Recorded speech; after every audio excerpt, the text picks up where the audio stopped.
मंत्रालय एवं सहकारी सुसज्जित सभागार में सौहार्द से स्वागत करती हूँ। उल्लास और हर्ष से अपनी कल में अब प्रगति में हिस्सा बन मात्र इसमें कोई अतिशयोक्ति नहीं श्रीमान कि युवाओं के लिए अगर सम्मान शब्द का प्रज्वलित ज्योति तुम्हारी विश्वास बन पीढ़ियों का संबल बनेगी, दुर्बल नहीं सशक्त बनेगी, बस पथ प्रदर्शक बन चलते रहना तुम।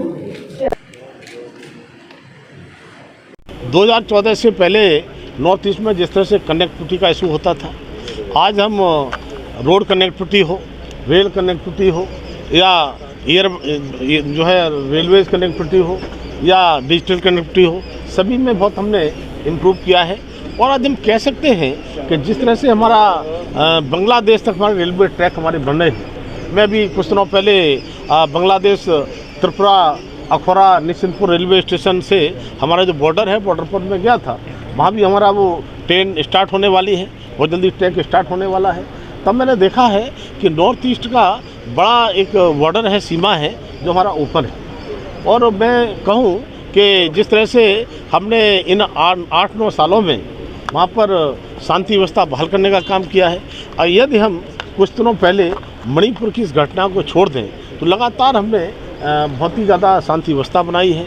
वहाँ पर 80,000 के आसपास लोग ऐसे हैं जिन्होंने हथियार सरेंडर किए हैं, अपने को सरेंडर किया है। और वहाँ के लोग, नॉर्थ ईस्ट के लोग अपने को भारत से जुड़ा हुआ नहीं मानते थे, आज वो भारत का हिस्सा ही नहीं लगता है उनको। भारत के साथ में विकास की यात्रा में हम साथ दे रहे हैं। आज 1 लाख करोड़ से ऊपर के नेशनल हाईवेज हमने बना दिए हैं। 1 लाख करोड़ से ऊपर के नेशनल हाईवे इस समय वर्किंग में है, बन रहे हैं। आज 5 लाख करोड़ से भी ज़्यादा हमने नॉर्थ ईस्ट के लिए भारत सरकार के मंत्रालय से जो पैसा GBS 10% मिलता है, उसके लिए लगातार हम मॉनिटरिंग करते हैं। आज माननीय प्रधानमंत्री मोदी जी लगभग 56 बार प्रधानमंत्री बनने के बाद उनके नॉर्थ ईस्ट में दौरे लगे हैं। और आज 470 बार माननीय मंत्रियों के दौरे हमने कराए हैं, उनकी मॉनिटरिंग मैं स्वयं करता हूं।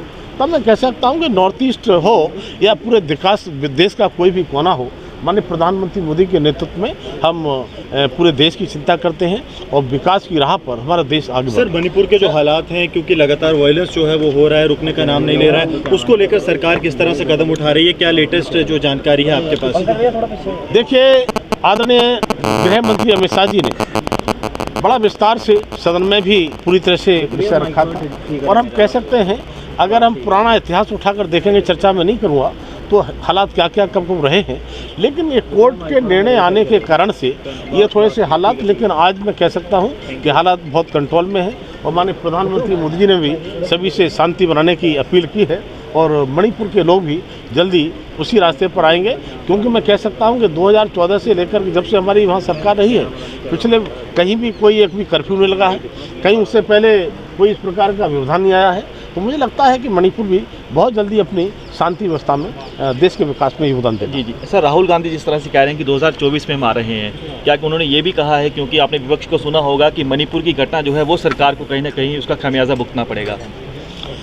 देखिए, राहुल गांधी जी कब क्या कहते हैं। राहुल गांधी जी जब विदेश की धरती पर जाते हैं तो हमारे देश की बदनामी करते हैं, तब उनको लगता है कि भारत के बारे में क्या क्या बोलना है। मैं कहूँगा कि राहुल गांधी जी या कांग्रेस, और उन्होंने एक गठबंधन बनाने का काम किया है।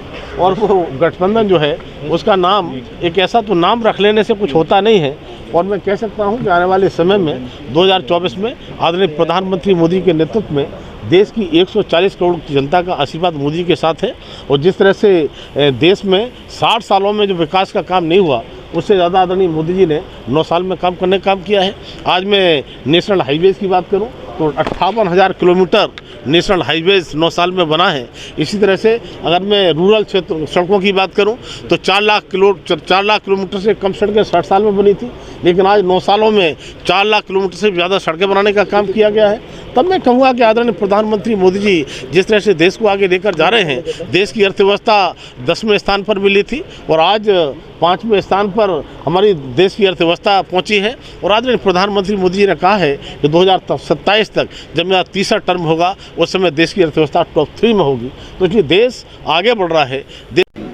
मेरा यूथ को यही मैसेज है कि मेहनत करते रहो। मैंने भी आर्मी का 2-3 बार एग्ज़ाम दिया है, बट अग्निवीर की वजह से वो एग्ज़ाम कैंसिल हो गया। बट आज मैं CISF में सिलेक्ट हो गया हूँ और मेरी 15 अक्टूबर को ज्वाइनिंग है। और मैं बहुत खुश हूँ मोदी जी का कि मतलब कि आज मुझे ज्वाइनिंग लेटर मिल गया है और SSC ने इस प्रक्रिया को 8 महीने में ही कंप्लीट किया, जो कि देखा जाए पिछले कुछ लास्ट भर्तियों से बहुत जल्दी किया गया है।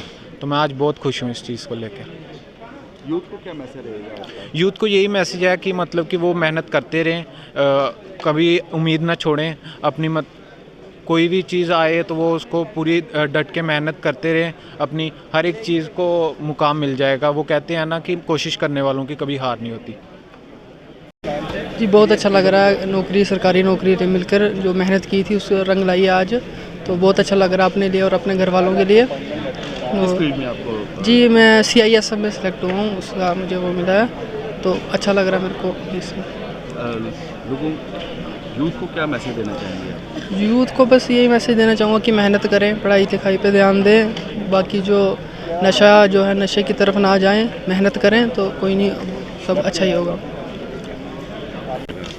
सर मेरा मैसेज ये है कि जैसे आज CISF में मेरी भर्ती हुई है, तो ये मेरा एक ड्रीम जॉब थी। मैं बहुत खुश हूँ, मुझे ये सौभाग्य मिला।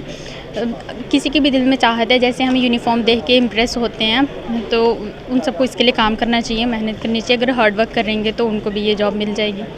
अब अगर इसमें आज भर्ती हुई है तो हमें इसके लिए आगे अच्छे से काम करना है, पीछे नहीं हटना है। यूथ को क्या मैसेज रहेगा आपका?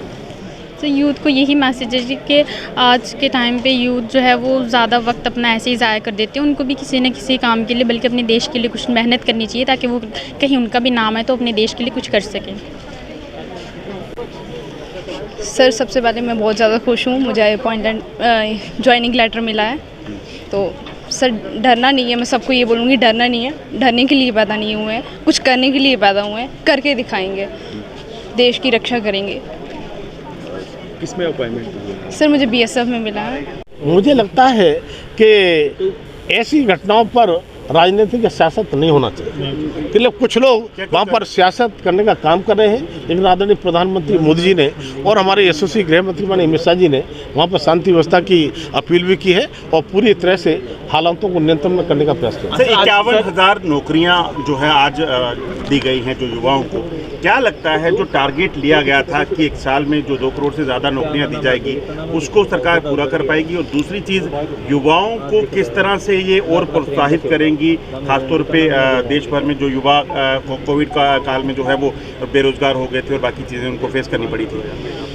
देखिए, 2 बातें आपने कही हैं। एक तो ये कि रोजगार मिला, रोजगार मेले के द्वारा ये 8वां हमारा रोजगार मिला है। आज हमने 51,000 नियुक्ति पत्र देने का काम किया है, लेकिन इससे पहले हम कहें तो 4,84,000 नियुक्ति पत्र हम दे चुके हैं और 10 लाख नियुक्ति पत्र देने का आदरणीय प्रधानमंत्री ने दिसंबर तक कहा है। और आदरणीय प्रधानमंत्री जो कहते हैं वो करते हैं। और जहाँ तक कोरोना की बात आपने कही है, तो मैं कह सकता हूँ कोरोना पीरियड में जिस तरह से माननीय प्रधानमंत्री मोदी के नेतृत्व में देशवासियों ने साथ दिया और हमने कोरोना पर कंट्रोल किया है। आज 220 करोड़ से भी ज़्यादा जो हमने वैक्सीन लगाने का काम किया है, फ्री वैक्सीन लगाने का काम किया है, तब मैं कह सकता हूं कि लगातार जो है हम जिस तरह से कोरोना पर कंट्रोल किया है, हम रोजगार के क्षेत्र में भी उसी तरह से हम जा रहे हैं। क्योंकि सहकारिता मंत्रालय मेरे पास में है, आदमी माननीय मोदी के साथ में अमित शाह जी के नेतृत्व में जिस तरह से सहकारिता के द्वारा भी हम ग्रास रूट तक, नीचे तक सहकार से समृद्धि के विजन को लेकर के, और आदरणीय प्रधानमंत्री मोदी जी ने जो कहा है कि हम $5 ट्रिलियन की अर्थव्यवस्था 2025 तक बनाएंगे, मुझे लगता है हम पूरी तरह से उसमें सफल हैं। Thank you sir.